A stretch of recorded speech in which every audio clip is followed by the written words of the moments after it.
ओम शांति।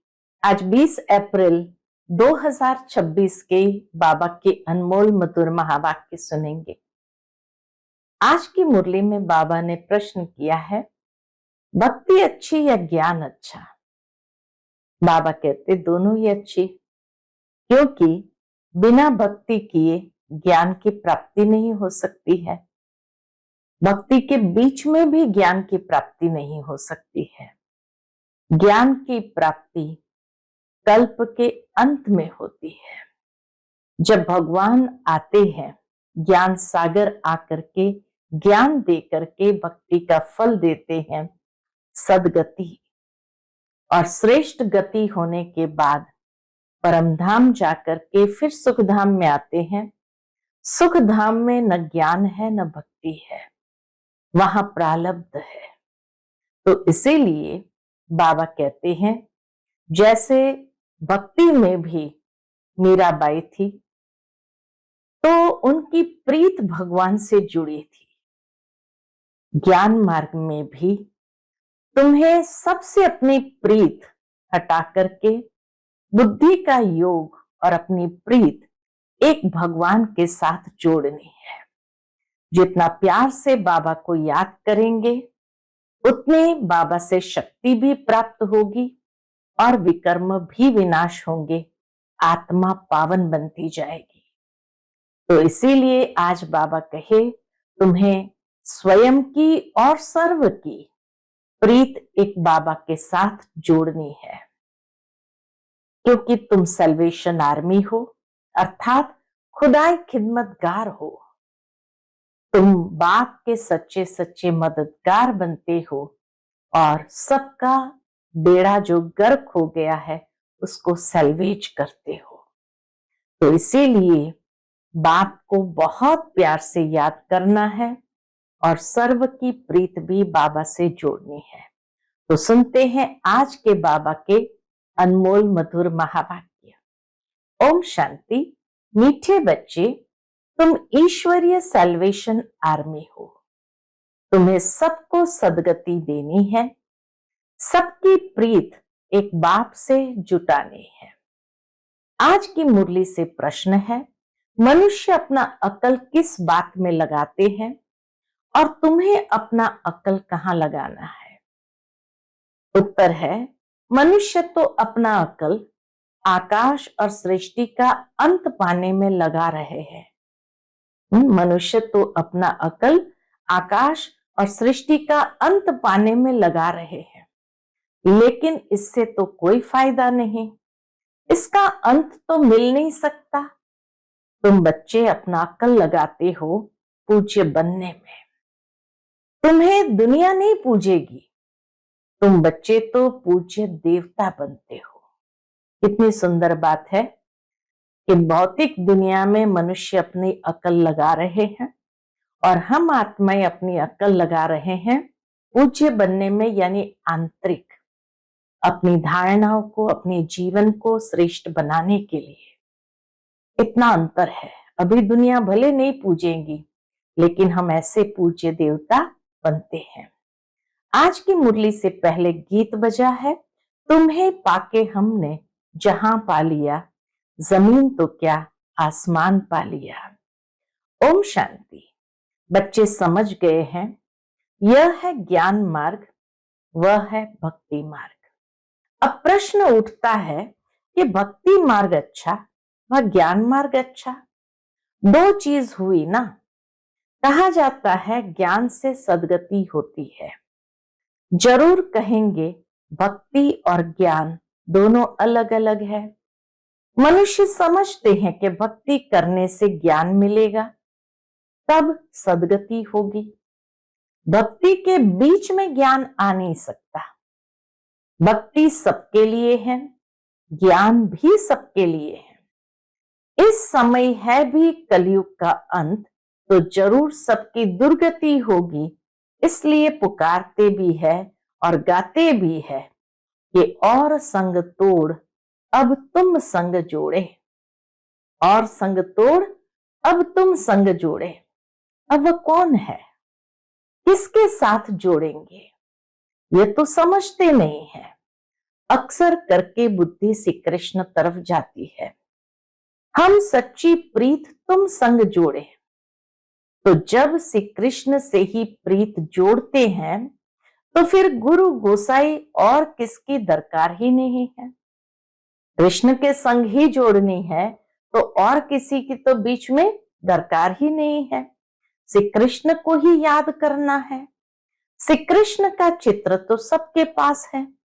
श्री कृष्ण जयंती भी मनाते हैं, फिर और कोई के पास जाने की दरकार ही नहीं। जैसे उदाहरण के तौर पर बाबा कहे, जैसे मीरा ने एक संग जोड़ी, काम काज करते श्री कृष्ण को ही याद करती रही। घर में रहना करना खाना पीना तो होता है, सच्ची प्रीत एक श्री कृष्ण से जोड़ी। जैसे कि वह आशिक और वह माशूक हो गए, जैसे कि मीरा आशिक और श्री कृष्ण माशूक हो गए। श्री कृष्ण को याद करने से फल भी मिलता है। श्री कृष्ण को तो सब जानते हैं, गाते भी है, सच्ची प्रीत हमने तुमसे जोड़ी और संग तोड़ी। ऐसे मीरा भजन भी गाती थी कि सच्ची प्रीत हमने तुम संग जोड़ी और संग तोड़ी। अब ऊंच ते ऊंच सच्चा तो परम पिता ही है। सबको वर्षा देने वाला एक ही बाप है, उसको कोई भी जानते नहीं। बल कहते हैं परम पिता परमात्मा शिव, परंतु कब आते हैं ये नहीं जानते। शिव जयंती होती है तो जरूर आते होंगे, कब कैसे आते क्या आकर करते इसको भी पता नहीं। कोई भी मनुष्य मात्र नहीं जानते कि सर्व की सदगति करते हैं, परंतु कैसे करते हैं। परमात्मा आकर सर्व की सदगति करते हैं, परंतु कैसे करते हैं। सदगति का अर्थ क्या है कुछ भी नहीं समझते। शिव बाबा ने तो जरूर स्वर्ग की बादशाही दी होगी ना। परमात्मा ने तो आकर के जरूर स्वर्ग की बादशाही दी होगी ना। तुम बच्चे जो उस धर्म के थे, तुमको ये पता नहीं था। देवता धर्म के थे परंतु तुमको पता नहीं था, भूल गए थे। तो फिर और कैसे जान सकेंगे। जबकि देवता धर्म वाले ही भूल गए तो बाकी और कैसे जान सकेंगे। अभी शिव बाबा द्वारा तुमने जाना है और दूसरों को बताते हो। तुम हो ईश्वरीय सेल्वेशन आर्मी। सेल्वेशन कहो व सदगति की आर्मी कहो। सेना कहो, आर्मी माना सेना, तो सेल्वेशन आर्मी कहो व सदगति की आर्मी कहो। अभी तुम बच्चों पर रिस्पॉन्सिबिलिटी ठहरी। रिस्पॉन्सिबिलिटी माना सदगति करने की बहुत बड़ी जिम्मेवारी ठहरी। तुम चित्रों पर भी समझा सकते हो। भाषाएं बहुत है, मुख्य भाषाओं में चित्र बनाने पड़ते हैं। भाषाओं का भी बड़ा झंझट है।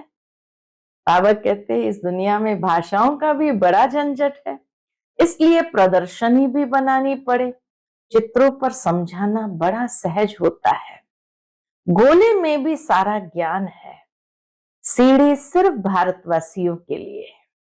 सीढ़ी का चित्र है वो सिर्फ भारतवासियों के लिए। गोले का चित्र है उसमें और धर्म की बातें भी आती है। इसमें और कोई धर्म है ही नहीं।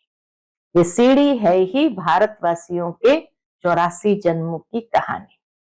ऐसे थोड़ी भारत तमो प्रधान बनता है तो और नहीं बनते हैं। तमो प्रधान तो सब बनते हैं, सारी दुनिया ही तमो प्रधान बनती है। तो उन्हों के लिए भी होना चाहिए। ये सब बुद्धि में सर्विस के ख्याल आने चाहिए। दो बाप का राज भी समझाना है। वर्षा रचयिता से मिलता है, यह भी सब धर्म वाले जानते हैं। क्या जानते हैं कि लक्ष्मी नारायण भारत के पहले महाराजा महारानी थे, वह भगवान भगवती थे। अच्छा, उन्हों को यह स्वर्ग का राज्य कैसे मिला। श्री लक्ष्मी नारायण को स्वर्ग का राज्य भाग्य कैसे मिला? जरूर भगवान द्वारा मिला। कैसे, कब मिला, ये किसको भी पता नहीं है। गीता में श्री कृष्ण का नाम डाल फिर प्रलय दिखा दी। ये महाभारत युद्ध हुई, गीता का ज्ञान दिया, फिर प्रलय हो गई, रिजल्ट कुछ भी नहीं। ये तुम बच्चों को समझाना है। क्या समझाएंगे? कि भगवान आकर के गीता का ज्ञान देते हैं और गीता के ज्ञान से पहले हमें पुरुषार्थ करा के, क्योंकि ये बाह्य लड़ाई नहीं है, हिंसक लड़ाई नहीं है, आंतरिक अहिंसक लड़ाई है, तो ऐसा पुरुषार्थ कराते हैं जिस पुरुषार्थ से हम श्रेष्ठ प्रारब्ध प्राप्त करने के योग्य बन जाते हैं। उसके बाद प्रलय हुई और प्रलय होकर के हम नई दुनिया में जाते हैं जहां उस प्रारब्ध को प्राप्त करते हैं। तो इसीलिए बाबा कहे वहां तो दुनिया में दिखाते प्रलय हो गई, रिजल्ट कुछ भी नहीं। ये तुम बच्चों को समझाना है। चित्र तो सब तरफ है, लक्ष्मी नारायण के चित्र भी होंगे, भले ड्रेस फीचर्स आदि और होंगे, जिसको जो आया सो बैठ बनाया है। राजधानी लक्ष्मी नारायण की है, न कि राधे कृष्ण की, वो तो बच्चे हैं। तो राजधानी लक्ष्मी नारायण की है, न कि राधे कृष्ण की। मंदिर तो अनेक प्रकार के बनाए हैं, नाम तो एक ही रखेंगे, लक्ष्मी नारायण। डिनाइस्टी लक्ष्मी नारायण की कहेंगे। राम सीता का घराना, लक्ष्मी नारायण की डिनाइस्टी। तो राम सीता का घराना, लक्ष्मी नारायण का घराना, राधे कृष्ण का घराना नहीं होता। ये बातें मनुष्य के ख्याल में ही नहीं है। तुम बच्चे भी नंबरवार पुरुषार्थ अनुसार जानते हो। जिनको सर्विस का शौक है वो तो फतकते हैं। कोई कहते हैं हम समझते हैं, परंतु धीरे धीरे मुख खुलने की भी युक्तियां रचनी पड़ती है। कहीं समझते हैं वेद शास्त्र अध्ययन करने से, यज्ञ तप आदि करने से, तीर्थ आदि करने से परमात्मा को पा सकते हैं। परंतु भगवान कहते हैं ये सब मुझसे दूर करने के रास्ते हैं। वेद शास्त्र पढ़ना, तीर्थ यात्रा करना, जप तप आदि करना, ये बाबा कहते हैं भगवान से जैसे दूर करने के रास्ते हैं। ड्रामा में सबको दुर्गति को पाना ही है, तो फिर ऐसी बातें बताते हैं। आगे हम भी कहते थे कि भगवान जैसे चोटी है, कोई कहां से भी जाए, तो मनुष्य ने अनेक प्रकार के रास्ते पकड़े हैं। भक्ति मार्ग में क्या कहते हैं? भगवान जैसे चोटी है और उस चोटी पर पहुंचने के अनेक रास्ते हैं। कोई कहां से भी जाए, कोई कहां से भी जाए, तो इसीलिए मनुष्य ने अनेक प्रकार के रास्ते पकड़े हैं। भक्ति मार्ग के रास्ते पकड़ पकड़ कर जब थक जाते हैं, तब फिर भी भगवान को ही पुकारते हैं। हम भटक गए, रास्ते तो पकड़ लिए, लेकिन चलते चलते भटक जाते हैं, और भटक गए तो फंस जाते हैं। इसीलिए बाबा कहते वे थक जाते हैं तो भगवान को ही पुकारते हैं कि हे पतित पावन, आप आकर पावन बनने का रास्ता बताओ। आप बिगर पावन हो नहीं सकते हैं, थक गए हैं। भक्ति दिन प्रतिदिन पूरा थकाएगी। अभी तो मेले आदि पर कितने लाखों जाकर इकट्ठे होते हैं। दुनिया को बदलना है। वास्तव में दुनिया एक ही है, दो भाग बनाए हैं, स्वर्ग और नर्क। तो मनुष्य समझेंगे स्वर्ग नर्क अलग अलग दुनिया है, परंतु यह आधा आधा है। ऊपर में सतयुग, फिर त्रेता, द्वापर, कलयुग। कलयुग में तमो प्रधान बनना ही है। ऊपर में सतयुग, फिर त्रेता, द्वापर, कलयुग। कलयुग में तमो प्रधान बनना ही है। सृष्टि पुरानी होती है, इन बातों को कोई समझते नहीं है। मूंझे हुए हैं। आजकल तो मनुष्य अपने को भगवान कह देते हैं। हम ईश्वर के अवतार हैं। देवताओं से भी मनुष्य तीखे हो गए। देवताओं को फिर भी देवता ही कहेंगे, ये तो फिर मनुष्य को भगवान कह देते हैं। यह है भक्ति मार्ग। देवताएं तो स्वर्ग में रहने वाले थे और यहाँ तो मनुष्य को भी भगवान कह देते हैं। अभी कलयुग आयरन एज में फिर मनुष्य भगवान कैसे हो सकते हैं? बाप कहते मैं आता ही हूं संगम युग पर, जबकि मुझे आकर दुनिया को ट्रांसफर करना है। कलयुग से सतयुग हो, बाकी सब शांति धाम में चले जाएंगे। वह है निराकारी दुनिया, यह है साकारी दुनिया। निराकारी झाड़ भी समझाने लिए बड़ा बनाना पड़े। ब्रह्म महतत्व भी इतना बड़ा है जितना बड़ा आकाश तत्व है। जितना बड़ा आकाश तत्व है, ब्रह्म महतत्व भी बहुत बड़ा है। दोनों का अंत नहीं पा सकते हैं। बल कोशिश करते हैं, मनुष्य कोशिश करते हैं, एरोप्लेन आदि में जाएंगे, परंतु अंत नहीं पा सकेंगे। एरोप्लेन क्या, रॉकेट में जाएंगे, शटल में जाएंगे, लेकिन अंत नहीं पा सकेंगे। समुद्र ही समुद्र है। समुद्र में भी जाएंगे, सबमरीन बनाएंगे, नीचे तक जाएंगे, लेकिन अंत नहीं पा सकते। आकाश ही आकाश, समुद्र ही समुद्र, वहां तो कुछ भी है नहीं। बल कोशिश बहुत करते हैं, तो पर आकाश ही आकाश क्या है? कुछ भी नहीं है वहां। बल कोशिश बहुत करते हैं, परंतु इन सब बातों से फायदा क्या? अच्छा चलो, गए भी, ढूंढा, बहुत ढूंढा, नहीं मिला, फायदा क्या हुआ? समझते हैं हम, अपना अकल निकालते हैं। यह है मनुष्य का अकल। साइंस का घमंड भी मनुष्य में है। बल कितना भी कोई अंत पाए, परंतु उनको सारी दुनिया पूजेगी तो नहीं। चलो अंत पा भी लिया, हाँ यहाँ इतना तक है, आकाश ही आकाश, समुद्र ही समुद्र, पानी ही पानी, लेकिन दुनिया पूजेगी तो नहीं। देवताओं की तो पूजा होती है। तुम बच्चों को बाप कितना ऊंच बनाते हैं, सबको ले जाते हैं शांति धाम। भल ये सब जानते हैं हम मूल वतन से आते हैं, परंतु जिस प्रकार तुम समझते हो वैसे दुनिया नहीं जानती। वह क्या है, कैसे आत्माएं वहां रहती है, फिर नंबरवार आती है, ये कोई नहीं जानते।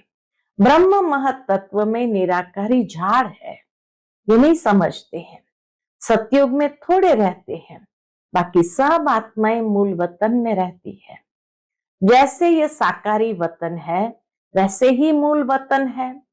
वतन कभी खाली नहीं होता, न यह न वह, न यह स्थूल वतन न परम धाम। दोनों वतन कभी खाली नहीं होता। जब अंत होता है तो ट्रांसफर हो जाते हैं। कुछ तो इस वतन में रहते हैं, ट्रांसफर भले हो जाते हैं मूल वतन में, लेकिन फिर भी कुछ तो इस वतन में रहते हैं। सारा वतन खाली हो जाए फिर तो प्रलय हो जाए। प्रलय होती नहीं। अविनाशी खंड है ना भारत, अविनाशी खंड है ना। ये सब बातें बुद्धि में रखनी है। सारा दिन यही ख्यालात चलते रहे, हम किसका कल्याण करें, कैसे करें, कल्याण कैसे करें, ये ख्यालात चलते रहे। तुम संग प्रीत जुटी तो उनका परिचय देवे ना। जिसके साथ हमने प्रीत जोड़ी है तो उनका परिचय भी तो देवे ना। वह बाप है, उससे वर्षा मिलता है। कैसे मिलता है सो हम बता सकते हैं। बताने वालों में भी नंबरवार है। कोई तो बहुत अच्छी रीति भाषण करते हैं, कोई नहीं कर सकते हैं, तो सीखना पड़े। हर एक बच्चे को अपना कल्याण करना है। जबकि रास्ता मिला है तो एक दो का कल्याण करना है। दिल होती है औरों को भी बाप से वर्षा दिलाए, रूहानी खिदमत करे। सब एक दो की सेवा करते हैं। बाप आकर रूहानी सेवा सिखाते हैं और कोई भी रूहानी सेवा नहीं जानते। रूहानी बाप ही रूहों की सेवा करते हैं। जिस्मानी सेवा तो जन्म जन्मांतर बहुत की, अब अंतिम जन्म में रूहानी सेवा करनी है जो बाप ने सिखाई है। कल्याण इसमें है और कोई में फायदा नहीं। गृहस्थ व्यवहार में भी रहना है, तोड़ निभाना है, उनको भी यही समझाकर कल्याण करना है। गृहस्थ व्यवहार में रह करके सबके साथ तोड़ निभाकर उनको भी ज्ञान की बातें समझाकर कल्याण करना है। प्रीत होगी तो कुछ सुनेंगे, कहीं तो डरते हैं कि पता नहीं हमको भी सन्यास न करना पड़े। आजकल तो सन्यासी बहुत है ना, कफनी पहन, 2 अक्षर सुनाया, खाना तो मिल ही जाता है। कहां न कहां से कोई दुकान पर जाएगा, 2 पूरी दे देंगे, फिर दूसरे पास जाएंगे, पेट पूजा हो जाती है। भीख मांगने वाले भी अनेक प्रकार के होते हैं। इस बाप से तो एक ही प्रकार का वर्षा मिलता है, बेहद की बादशाही मिलती है। सदा निरोगी बनते हैं, शाहूकार मुश्किल उठते हैं। गरीबों का भी कल्याण करना चाहिए। बाबा प्रदर्शनियां बहुत बनवा रहे हैं क्योंकि गावड़े बहुत है ना। मिनिस्टर आदि समझेंगे कि ये नॉलेज अच्छी है तो सब सुनने लग पड़ेंगे। हाँ, आगे चलकर तुम्हारा नाम बाला होगा। फिर बहुत आएंगे। कट निकालने में टाइम लगता है, रात दिन कोई लग जाए तो शायद निकल पड़े। आत्मा प्योर हो जाएगी तो फिर ये शरीर भी छोड़ेगी। ये सब समझने की बातें हैं, प्रदर्शनी में भी समझाना है। मुख्य है सारी भारत की बात। भारत का राइज हो जाता है तो सबका राइज हो जाता है। भारत का उत्थान हुआ, राइज माना उत्थान हुआ, तो सबका उत्थान हो जाता है। प्रोजेक्टर से भी प्रदर्शनी में जास्ती सर्विस हो सकती है। धीरे धीरे वृद्धि को पाते जाएंगे। दिन प्रतिदिन तुम्हारा नाम बाला होता जाएगा। यह भी लिखना चाहिए कि 5000 वर्ष पहले भी ऐसे हुआ था। ये तो बड़ी वंडरफुल बातें हैं। बाबा इशारा देते हैं, बच्चे बहुत बातें भूल जाते हैं। कुछ भी होता है तो कहेंगे आज से 5000 वर्ष पहले भी ऐसे हुआ था। है बहुत क्लियर बात, परंतु जब किसकी बुद्धि में ये बैठे, अखबार में डाल सकते हैं तो कुछ समझे तो सही। ज्ञान मार्ग में बड़ी फर्स्ट क्लास अवस्था चाहिए। ऐसी ऐसी बातों को याद कर हर्षित भी रहना होता है। बाबा कहे जितना ज्ञान का सिमरण करते जाएंगे तो अंदर में हर्षित रहेंगे, अवस्था बहुत खुश रहेगी। प्रैक्टिस पड़ जाए तो फिर अवस्था बहुत खुश मिजाज हो जाती है। अच्छा, मीठे मीठे सिकिलदे बच्चों प्रति माता पिता बाप दादा का याद प्यार और गुड मॉर्निंग। रूहानी बाप की रूहानी बच्चों को नमस्ते। हम सब रूहानी बच्चों की रूहानी माता पिता बाप दादा को याद प्यार, गुड मॉर्निंग और नमस्ते नमस्ते। शुक्रिया बाबा, शुक्रिया। आज की मुरली से धारणा के लिए मुख्य सार है। पहली पॉइंट, और सबसे बुद्धि की प्रीत तोड़ एक बाप से जोड़नी है और सबकी प्रीत एक बाप से जुड़ाने की सेवा करनी है। दूसरी पॉइंट, सच्चा सच्चा रूहानी खिदमतगार बनना है, अपना भी कल्याण करना है और दूसरों को भी रास्ता बताना है। अवस्था बहुत खुश मिजाज बनानी है, खुशी वाली बनानी है। आज का बाप दादा का मधुर वरदान हम बच्चों के प्रति है, अपने श्रेष्ठ व्यवहार द्वारा सर्व आत्माओं को सुख देने वाली महान आत्मा भव। अपने श्रेष्ठ व्यवहार द्वारा सर्व आत्माओं को सुख देने वाली महान आत्मा भव। जो महान आत्माएं होती है उनके हर व्यवहार से सर्व आत्माओं को सुख का दान मिलता है। वह सुख देते और सुख लेते हैं। तो चेक करो कि महान आत्मा के हिसाब से सारे दिन में सबको सुख दिया, पुण्य का काम किया। पुण्य अर्थात किसको ऐसी चीज देना जिससे उस आत्मा से आशीर्वाद निकले। पुण्य किसको कहा जाता है? ऐसी चीज उसको दो जिससे कि उस आत्मा से आशीर्वाद निकले। माना कोई ज्ञान की बात ऐसी सुनाई जो उनको अंदर में शांति मिल गई, तो उनके अंदर से आशीर्वाद मिलती है, उसको कहते हैं पुण्य का कार्य।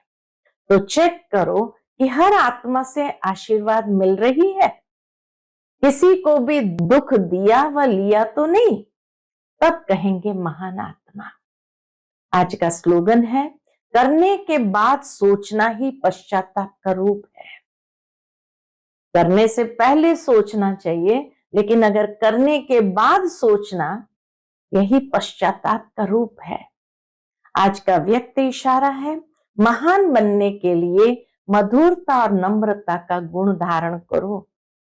उसके अंतर्गत बाबा कहते, संस्कार व नेचर तो हर एक की अपनी अपनी है, लेकिन सर्व का स्नेही और सर्व बातों में, संबंध में सफल, मनसा में विजयी और वाणी में मधुरता तब आ सकती है जब इजी नेचर हो।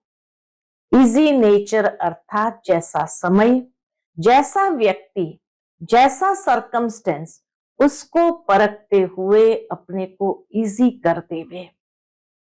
इजी अर्थात मिलनसार, मोल्ड करने वाले, मोल्ड कर लेने वाले। इजी माना अलबेला नहीं। कई लोग इजी माना अलबेला समझ लेते हैं, होता है चलता है, नहीं। तो इजी माना अलबेला नहीं, इजी माना मिलनसार, स्वयं को परिस्थिति अनुसार मोल्ड कर देने वाले और हर सरकमस्टेंस को परखते हुए, समय, व्यक्ति, सरकमस्टेंस तीनों को परखते हुए अपने को सरल कर दे, इजी कर दे। अच्छा, ओम शांति।